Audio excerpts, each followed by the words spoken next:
The route from the Cell Summit to the summit is an absolutely beautiful stretch of climbing. Huge exposure, you're on a knife edge ridge, pretty tough to pass there. But a lot of times when you come up over this Cell Summit, you start to get a bit of a breeze there. So you need to be really careful.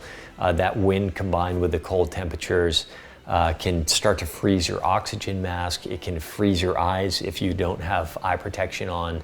You start to freeze your cornea. So you need to be aware of that. But just try and enjoy that stretch of climbing. It's absolutely beautiful climbing.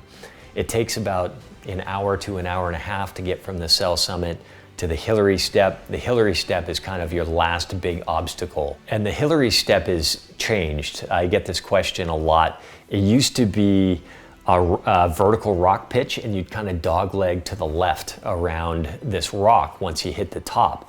And we believe that in 2015, during the earthquake, it shook that rock loose, and that rock is now gone. So it's made it a much easier snow slope.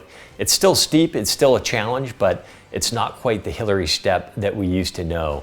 And that's great because it makes it easier moving through that section. There's more room to pass. It's not quite as exposed, but the Hillary Step is absolutely changed. Once you get past the Hillary Step, it's really only about 20 minutes of pretty moderate terrain to the summit. But yeah, generally 2 to 3 hours from the Cell Summit to the summit. Beautiful climbing.